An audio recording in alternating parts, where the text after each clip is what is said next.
बसंत के इस समय बसंत ऋतु है, बसंत के खिलने को और कली सूखती जाती है।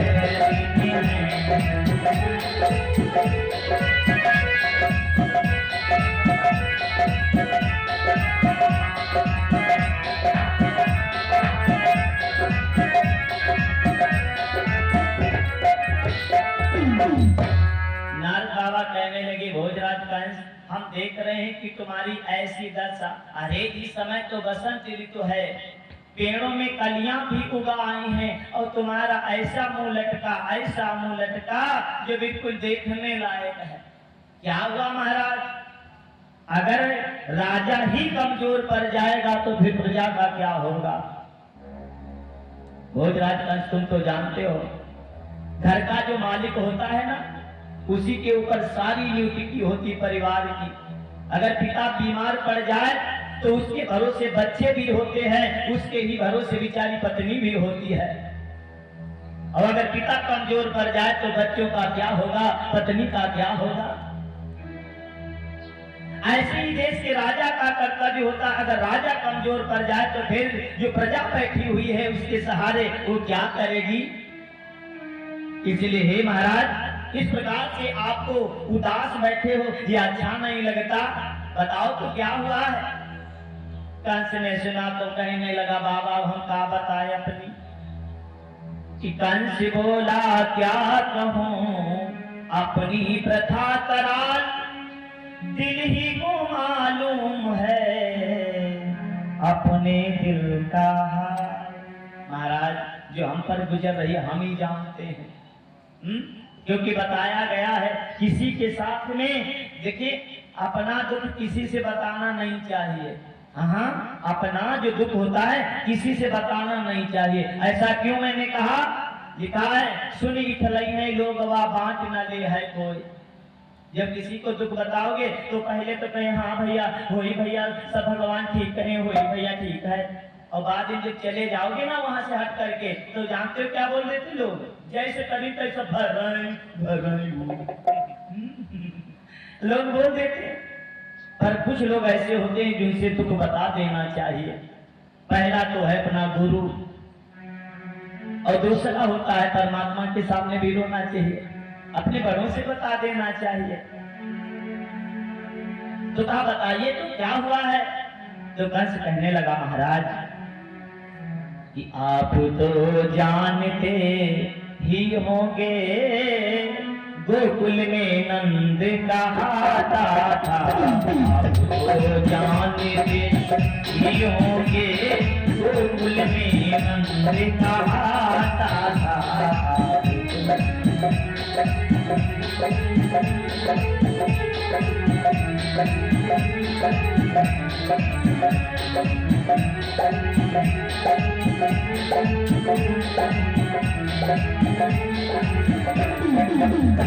आप तो जानते ही होंगे गोकुल में नंद कहाता था। सीधा था, भोला भला था, गमों से गुजर चला था।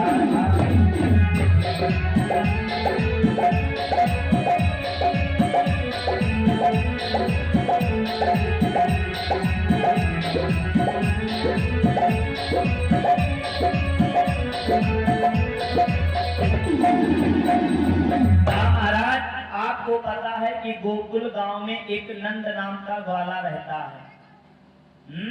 हाँ महाराज, आपको तो पता है एक गोकुल गांव में नंद नाम का ग्वाला है। तो कहा महाराज, मैंने सुन रखा है कि आज वो बड़ा धनवान हो गया है। और जैसे कहा कि धनवान हो गया है तो नारद बाबा कहने लगे, वो कहावत ठीक कहीं में लोग अपने दुख से दुखी न जनता पड़ोसी के सुख से दुखी। हाँ दुआ हमारे या कह रहा है, इनके दुई कैसे हो गए, हमसे मगती तो नहीं कहा दुआ इनके दुई हो गए। अपने यानी दुख से दुखी नहीं है, दूसरे के के सुख से दुखी है। नारद बाबा बोले यही तुम्हारी दशा है महाराज। अरे वो थोड़ी सी गौओं को पाल करके अगर बड़ा हो गया तो तुमसे बड़ा थोड़े ना है। अरे आप राजा हैं, वो थोड़ी सी गौओं को पाल करके बड़ा हो गया तो बड़ा हो गया। वाह महाराज वाह। कंस कहने लगा महाराज उसकी बात ना है। तो कहा फिर? तो कहा उसके लड़के का सभी लोग यश और पराक्रम गाते हैं, बस वही काल हमारा है ऐसा ज्योतिषी बताते हैं। मैंने ज्योतिषियों को बुलवाया तो उनसे पूछा, हमने सुन रखा है कि वो जो नंद है ना उसी का छोरा जिसका नाम है कृष्ण, और वो कृष्ण ही मेरा काल है। तो कहा किसी ने बता दिया? तो कहा हम ज्योतिषियों से, मैंने पूछा ज्योतिषियों से। तो नारद बाबा बोले भैया कभी कभी ज्योतिषियों की भी बात कट जाती। कहा ऐसे? कहा कभी कभी कट जाती। अरे अगर ऐसे तुमको डर है उस कृष्ण से तो आप ऐसा करो महाराज, हमारी बात मानो, कोई योद्धा के जवाब का मरवाए दो महाराज।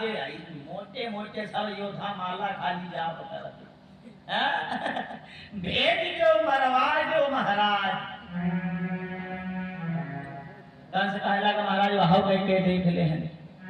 महाराज जी ये भी मैंने करके देख लिया कि जांच के लिए हर रोज वहां योद्धा पहुंचाए जाते थे, योद्धा पहुंचाए जाते थे, योद्धा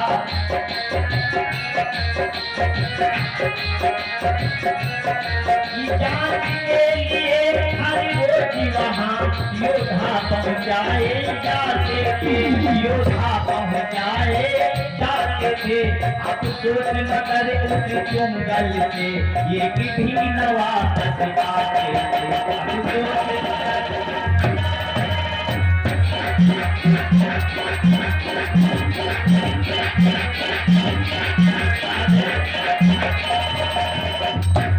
महाराज ये भी मैंने कह के देख लिया।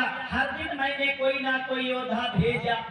तो कहा महाराज वो मैं पकड़ के मार डालते महाराज। अब हम वो योद्धा बतावे न आ पाया मेरे पास कि वो कैसा है, संवरिया है, करिया है, ग्वार है महाराज। वो योद्धा घूमते ही नहीं आया जो हमको बतावे कैसा है महाराज। तो कहा महाराज डर लगने लगा है। नारद बाबा ने सोचा इसको थोड़ा सा धैर्य बंधाओ। तो नारद बाबा बोले नारायण नारायण एक बात बता। तो कहा हाँ। तो कहा योद्धा कितने भेजते हो? तो कहा एक। तो कहा गांव में व्यक्ति कितने होते हैं? तो कहा 1000-2000 होते हैं। तो कहा महाराज अब साफ है, योद्धा भेजो तुम एक और वह आदमी है हजारों, एक एक लाठी मरेगा और खाली नाम दे दिया कृष्ण का। ये सबकी यानी सबकी ये मत यानी सबका साथ है इसीलिए वो मर जाता। तो एक योद्धा कहने लगा महाराज हमारे मन कहते हैं अगर गांव वाले ऐसे करते हैं तो महाराज ऐसे करो और तुम कांटा से ने पूरा गांव रुधवाए दो, पूरा गांव कांटा से रुधवा दो और पेट्रोल छिड़काए बत्ती लगाए दो महाराज, पूरा गांव भर जाए और साथ में तुम्हारे काल मारी जाए। अरे देखिए राजसों की नीति है, यानी अपराधी एक सजा सबका मिले, ये राजसों की नीति। और जैसे इतनी बात को सुना तो नारद बाबा ने सोचा यूं गड़बड़ कर दी। नारद बाबा बोले नारायण नारायण ये तो क्या कह रहा है, राजाओं के कुछ नियम होते हैं महाराज।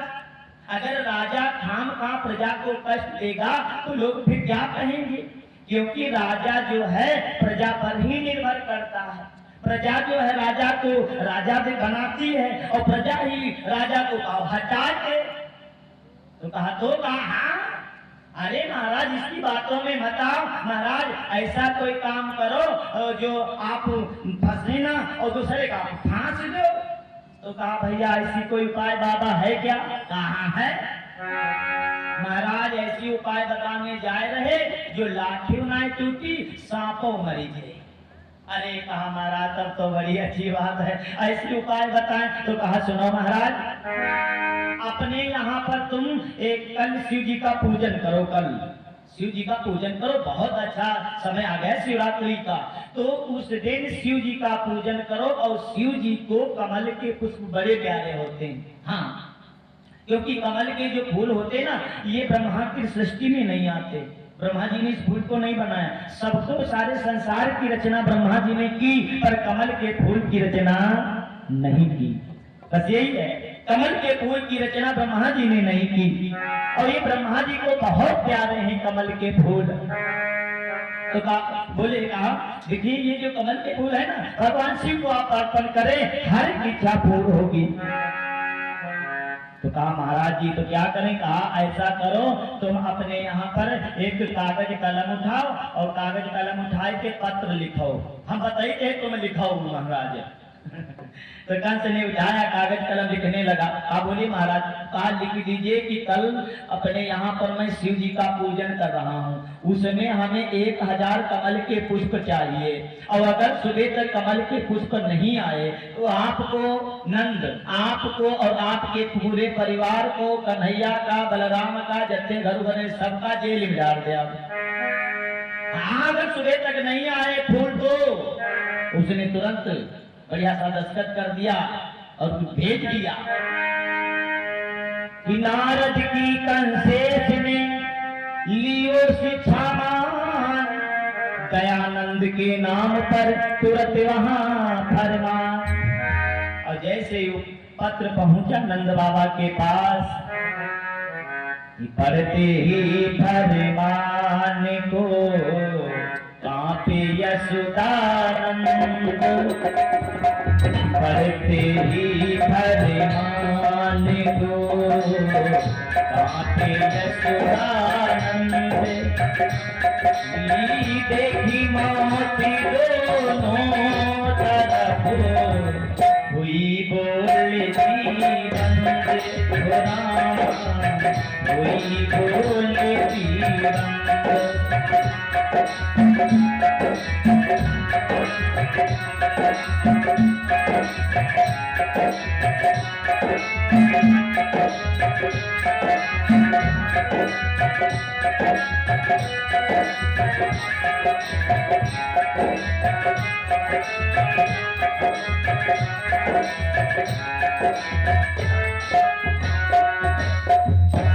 ऐसे वो पत्र पहुंचा तो उस पत्र को जैसे पढ़ा, नंद बाबा बेचारे जैसे उस पत्र को पढ़ते हैं तो देख मौत दोनों तरफ हुई बोलती बंद। नारद बाबा ने जब पत्र पढ़ा तो देखा अगर मैं फूल लेने के लिए जाऊंगा तो कालिया मार देगा, क्योंकि इस समय कहीं फूल नहीं है, और अगर फूल लेकर के नहीं गया तो कंस उठा करके जेल में डाल देगा। तब तक यशोदा मैया आई नहीं, बोली बाबा ये क्या है, क्या पढ़ रहे हो? तो नंद बाबा बोले यशोदा तुम ना जानती, देखो कंस ने ये पत्र भेजा है जिसमें लिखा हुआ है कि कल 1001 कमल के पुष्प कंस के पास भेजना है, और अगर कमल के फूल ना पहुंचे यशोदा तो हमको और तुझको और तेरे लाला को वो उठाए के जेल में डाल देगा। क्या करूं यशोदा? हे परमात्मा ये कैसी तू परीक्षा ले रहा है, क्या करूं? ये ऐसे विचारे सोच रहे थे, यशोदा मैया भी बैठी सोच रही थी, और तब तक भगवान कन्हैया खेलते हुए बाहर से आए गए, और जैसे आए आवाज लगाई मैया। मैया बेचारी बैठी थी उदास, कहने लगी क्या बात है लाला? भगवान कन्हैया कहने लगे मैया मैं माखन रोटी दे दे। कि गोपाल प्यारे मांगती माखन रोटी, गोपाल प्यारे मांगती माखन रोटी, गोपाल प्यारे मांगती माखन रोटी, गोपाल प्यारे मांगती माखन रोटी।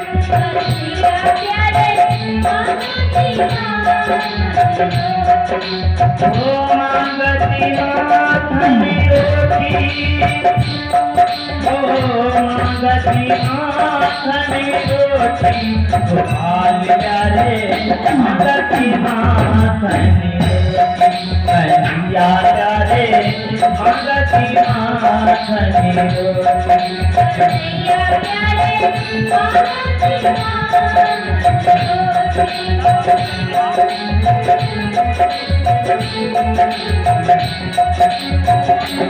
भैया भगवान कन्हैया जैसे कहते हैं कि माँ मुझे माखन रोटी दे दे, तो थोड़ी देर के लिए मैया दुख भूल गए।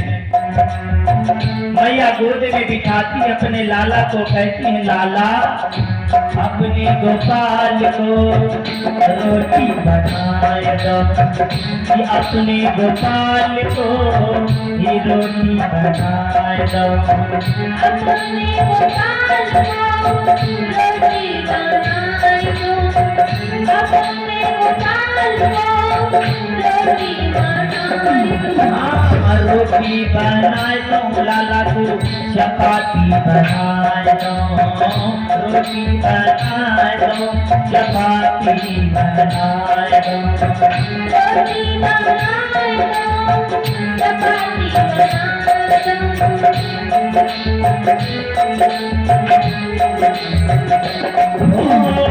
एक छोटी एक मोटी, एक छोटी एक मोटी।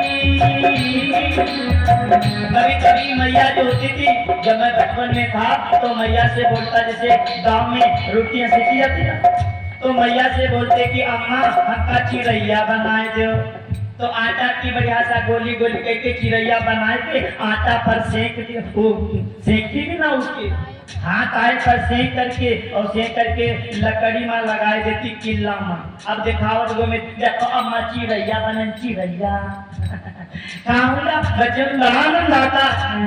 आज वही मैया कहती है लाला एक छोटी एक मोटी, गोपाल प्यारे मांगती माखन रोटी, गोपाल प्यारे मांगती माखन रोटी, गोपाल प्यारे मांगती माखन रोटी, गोपाल प्यारे मांगती माखन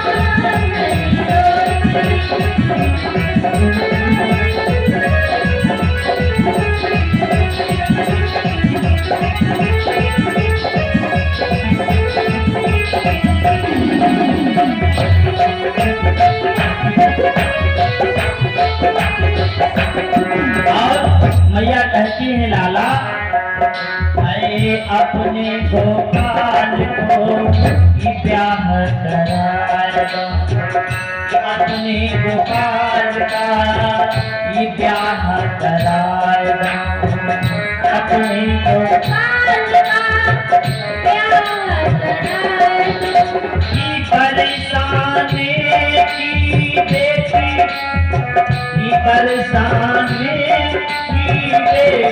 गोपाल प्यारे मांगती माखन रोटी, कन्हैया प्यारे मांगती माखन रोटी, कन्हैया प्यारे मांगती माखन रोटी, गोपाल प्यारे मांगती माखन रोटी।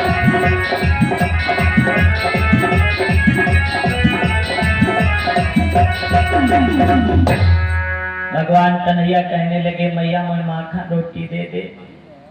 मैया सोचने लगी हे भगवान अभी 5 मिनट नाय भय, एक खाए अभी गया था। हाँ 5 मिनट नाय भय, अभी ये माखन मैंने मिश्री दी और माखन रोटी भी ये खाए के गया था, और यहाँ से अभी थोड़ी देर ये खेलता रहा और फिर आया बोला मैया मुझे माखन दे दे, रोटी दे दे।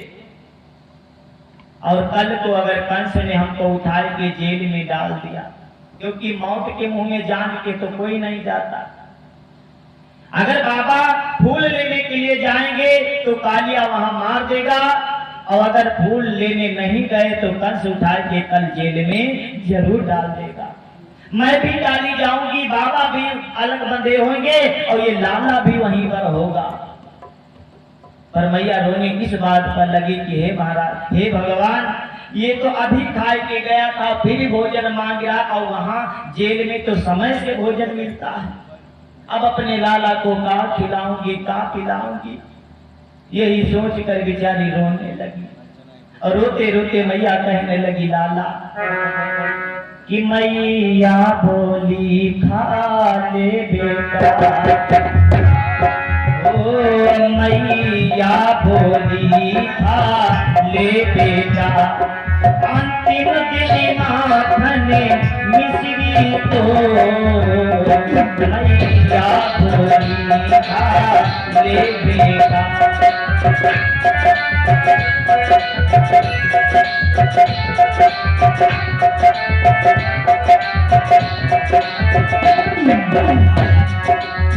ओ मैया बोली खा ले बेटा, अंतिम दिन नाथन मिश्री को, कल से क्या पता हमें लाला, ओ कल से क्या पता हमें लाला, दर्शना करेगा भागी हो।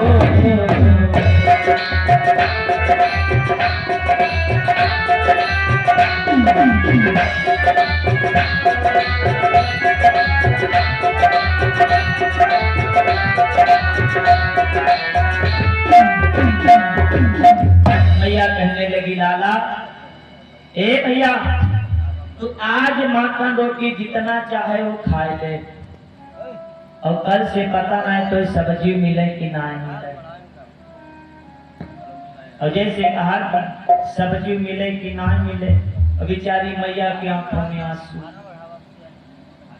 अब तुम यही सोच लीजिए, जिस माँ की आंखों में आंसू हो और बेटा आंखों में आंसू देखा है, वो बेकार है पुत्र। जो अपनी माँ को रुलाता है तो अलग की बात है, और जो बेटा अपनी माँ की आंखों में देखता है, आंखों में आंसू देखता है, उसका जीवन बेकार है। भगवान कन्हैया कहने लगे, माँ ये तू क्या कहती है? तेरे आंखों में आंसू अगर हमने देखे तो मेरा जीना बेकार है। मैया तू बता तो सही, ऐसा क्या हुआ है जो बाबा अलग बंधे होंगे, मैया अलग बंधी होगी? बता तो सही। अगर तेरी मैया आज्ञा पा जाओ तो सातों सिद्धों को सुखा सकता हूँ, 14 लोगों को उलट पलट कर सकता हूँ, हवा की चांद मोड़ दूंगा। मैया तू नहीं जानती हम दोनों भाइयों में कितनी ताकत है कि दारू मारेगा एक लात तो 7 को सिकुड़ी जाएगा, तो 7 को सिकुड़ी जाएगा, तो 7 को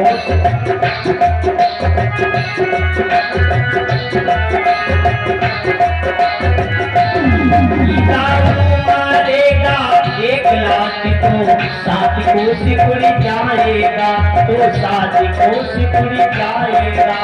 मोहन के एक तमाचे में वाणी की न उठने पाएगा, मोहन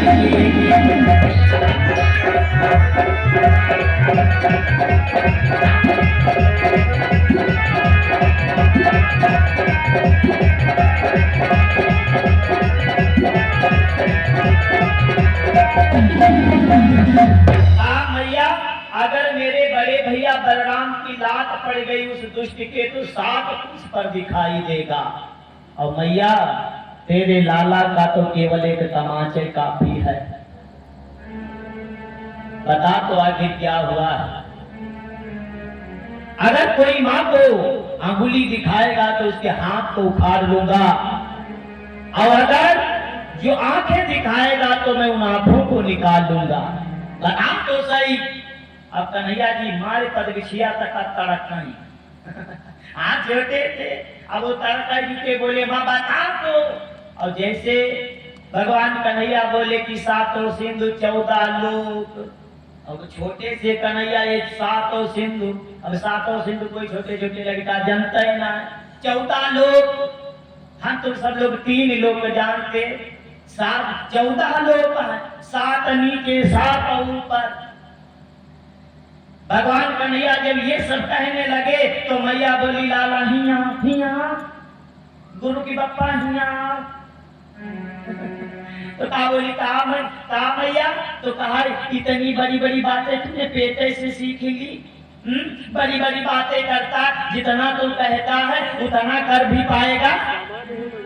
7 सिंधु देखा है तूने, 14 लोग देखा है तूने, जब कहा मैया तो बता तो सही। तो कहा लाला तेरी हम इतने मेरी पास में मेरे समय ना है लाला, अब मेरे पास इतना समय ना है, जा अगर पूछना है तो जा बाबा से पूछ, जा पानी बाजी की बाबा से जा, बाबा से पूछ। जैसे कहा बाबा के पास जा, बाबा से पूछ। भगवान कन्हैया बाबा के पास पहुंचे, बोले बाबा कहा ए बाबा आप ये बताओ कि तुम काहे उदास। तो बाबा कहने लगे लाला वैसे तो धन्य है, वैसे क्या बताऊं लाला, जब से तेरा जन्म हमारे घर में भवा है ना, और साची तो बताए दे, जब से तेरा लाला घर में जन्म भा तब से एक दिन हमका सकून नहीं मिला। काहे का तू का बचौते बचाओते होगा। पहले दिन पूतना आई, फिर सकटासुर, फिर अघासुर, तड़ावत, पता नहीं कौन कौन मारे आवत था। तो कहा भैया तुम ना जानते, तुमको पुरिखा जो कोठरी वाले देवता भैया तुम्हारी रक्षा करती तो मरी गए होती। तो भगवान कन्हैया बोले बाबा हाँ आपका आशीर्वाद और पुरिखन का आशीर्वाद तब है तो हम बच्चे हैं, पर बाबा बताओ तो कहा भैया ये देख रहे हो पत्र, ये पत्र में लिखा है 1001 कमल के फूल सवेरे पहुंचाना है, वो भी कंस के पास। तो कन्हैया जी बोले इमा कौन बहुत बड़ी आफत है भाई, फूल है तो पहुंचाना है, कहूँ तुम कच्चा रखो खाएगा भाई, फूल है तो ले जाना। तो कहा लाला तुम ना जाने ये फूल यहाँ ना मिलेंगे। तो कहा फिर, तो कहा अगर फूलों को अगर तुझे पाना है तो बेटा यहाँ से कुछ दूर पर तुम्हें जाना होगा, क्योंकि कहीं तुम्हें फूल ना मिलेंगे। एक स्थान है जो है कालिया दाह। तो कहा वहां दाह है तो कहा बूढ़ जाएगा पहले। अरे कहा लाला पहले तो तू आएगा, पर लाला तो ना जाने उमा 1000 क्षमा करना 101 फन वाला कालिया नाग रहता, 101। तो कहा बाबा तो बहुत बड़ा हुई। तो कहा बेटा 1 फन वाला देखा। कहा बाबा 1 फन की तो बात छोड़ो, जब बरसात में यहाँ किचुआ निकला थी, हम किचुआ के यहाँ देख ली थी बाबा, डगर पर आ गई थी डगर जैसे हम डगर बना जाते तो बाबा सोच रही थे किचुआ का डरा तो सांप को देखे तो मिलबो नहीं करी हमने यहाँ नहीं मिलेगा। तो पर बोले बाबा तुम चिंता ना करो। कहा काहे लाला? कहा इसलिए चिंता ना करो, कोई तुम्हारा कुछ नहीं बिगाड़ सकता, क्योंकि हानि लाभ जीवन मरण यश अवयस विधिहान। भगवान के हाथों में। लोग तो चाहते, हम तो चाहते मर जाए लेकिन ढोलक हमारे हो जाए। ये मूत जाति ने किया कि तो हो हमारे जाति भगवान। एक भी उदाहरण देते हर हो जाता। पर भैया ये बात सच है। पर एक बात बताए रहे, हर कोई चाहता कि ये हो जाए, इनकी संपत्ति हमका मिल जाए। अरे सबके कहने से कुछ नहीं होता, होता वही है जो परमात्मा चाहता है। पर बाबा आप चिंता ना करो, क्योंकि उसने कल कहा है और कल किसी ने नहीं देखा। कल जब आएगा तब देखा जाएगा। पर हम तुम बाबा थोड़ी गलती कह देते। तो कहा कौन सी भैया? कहा गलती ये कह देते, हम बरसों की सोच लेते। कभी कभी व्यक्ति यही करता है। कहा कि अगले महीना भैया ने हम एक पिलाट लिया, जानिए दद्दू नहीं, अगले महीना पिलाट, और अगले महीना के बाद में हम वो बुलोरो लिया।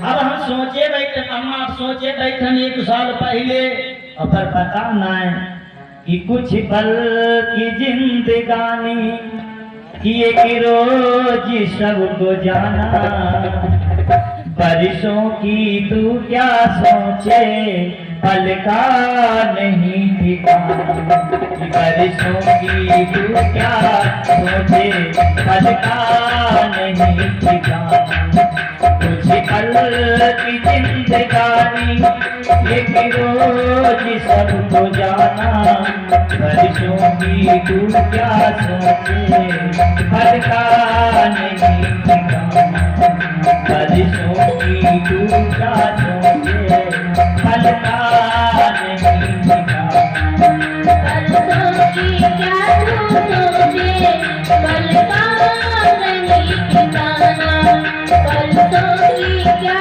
तू सोचे पल का नहीं ठिकाना, कुछ पल की जिंदगानी एक रोज सबको जाना, बरसों की तू क्या सोचे पल का नहीं ठिकाना, बरसों की तू क्या सोचे पल का नहीं ठिकाना, बरसों की क्या तू सोचे पल का नहीं ठिकाना, बरसों की क्या तू सोचे पल का नहीं ठिकाना, मल के तूने अपने तन को है जो निखारा, इश्कों की खुशबुओं से महके शरीर सारा,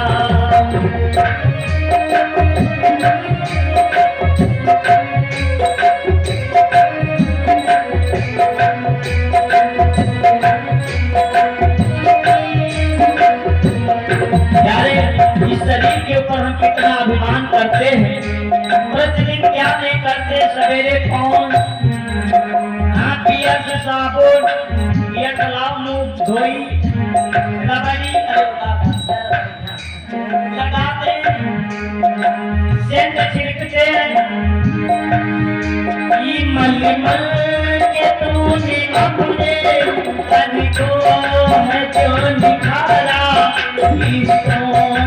खुशबुओं से महके शरीर सारा, आया न साथ होगी यार एक शरीर साथ जो देता है, आया न साथ होगी ये बात भुलाना, बरसों की तू क्या सोचे पल का नहीं ठिकाना, कुछ पल की जिंदगानी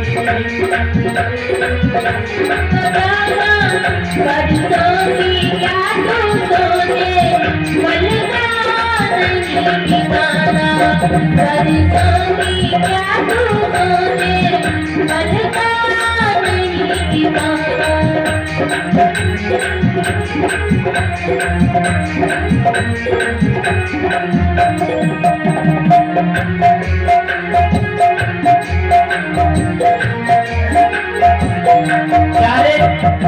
और कभी कहता है वो आएगी वो घड़ी जब कोई न साथ होगा, तेरे सारे कर्मों का एक हिसाब होगा, आएगी वो घड़ी जब कोई न साथ होगा, तेरे सारे कर्मों का एक हिसाब होगा,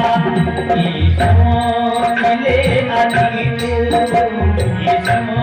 मिले अभी तू बात चल न जाना, बरसों की तू क्या सोचे पल का नहीं ठिकाना, बरसों की क्या तू सोचे पल का नहीं ठिकाना, बरसों की क्या तू सोचे पल का नहीं ठिकाना,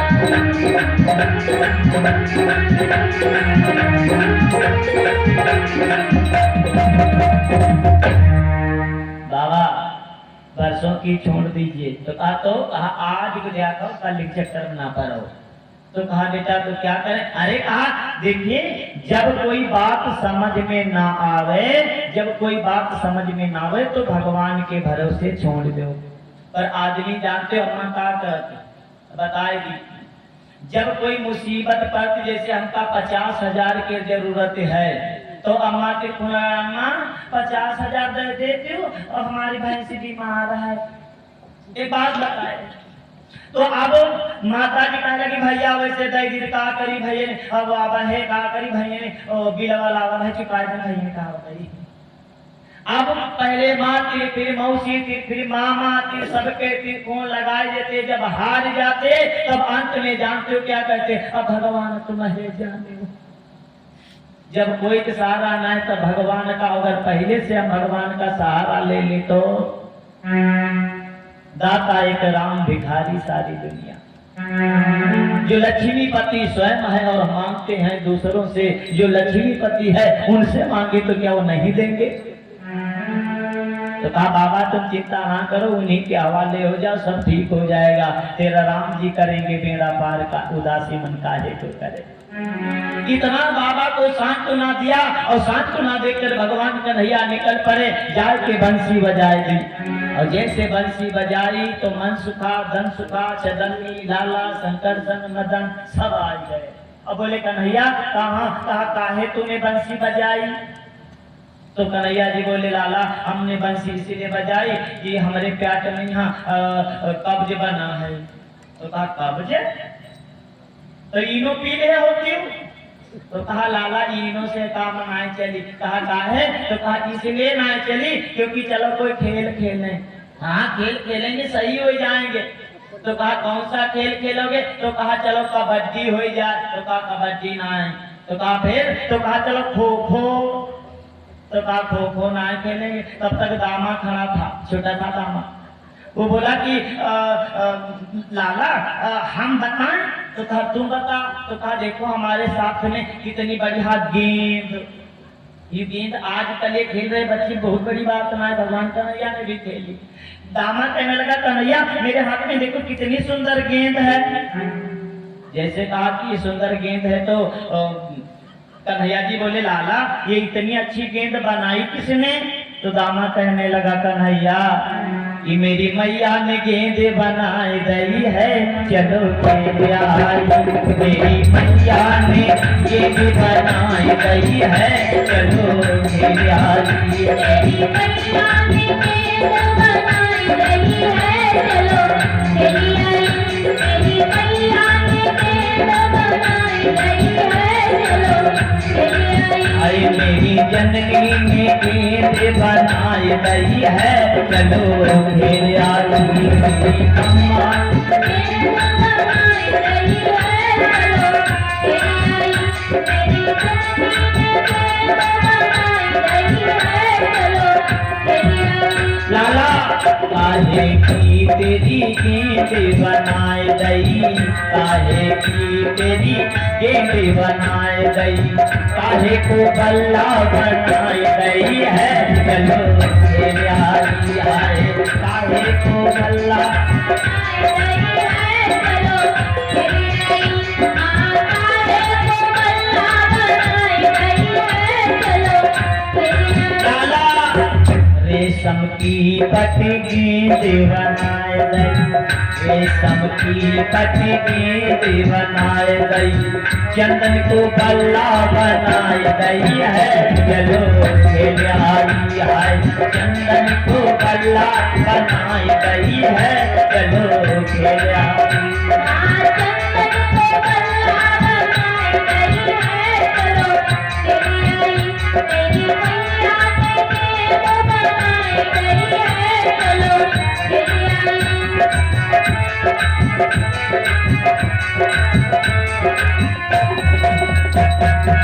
भगवान कन्हैया कहने लगे लाला ये तो ठीक कहता, ये चलो खेलें। तो कन्हैया जी बोले लाला अब इस गेंद के लिए तो मैदान चाहिए। तो ये कह लगा रे ये मैदान बहुत बड़ा पड़ा, हम कल गैया लेके गए देख ही आए। कहा कहाँ? कहा काली राह के पास। बहुत बड़ा मैदान पड़ा। तो बोले हाँ चलो चलो। अब सबको लेकर के वहां पहुंचे। अब वो जो देखा होगा वो लकड़ी गाड़ देते फिर भगवान का एक ने मारी बल्ला बड़ी दूर गेंद गिरी। तो कन्हैया जी से कहा जा उठा जा उठा। अब कन्हैया जी गए दौड़ करके उस गेंद को उठाया धीरे से बेंगाई। दूसरे ने कहा कन्हैया इतने दिन तूने चुरा चुरा के माखन खाया तेरे में दमाई ना। तो कहा तो मेरे पास फेंक। कन्हैया जी बोले तेज फेंक देंगे तो और काली रामा न गिर जाए। तो कहा अच्छा बैधव हमारे तिलावत नहीं है। अब हुआ चल तेज बन जा। अब कन्हैया जी ने उठा लिया गेंद और उठा के गेंद इतनी तेज से बिगाड़ दिया कि वो आकाश में बन बन बन बन करती हुई गई जा करके उसी काली रामा धराम। और जैसे गिरी थोड़ी देर तैरती रही हो गई।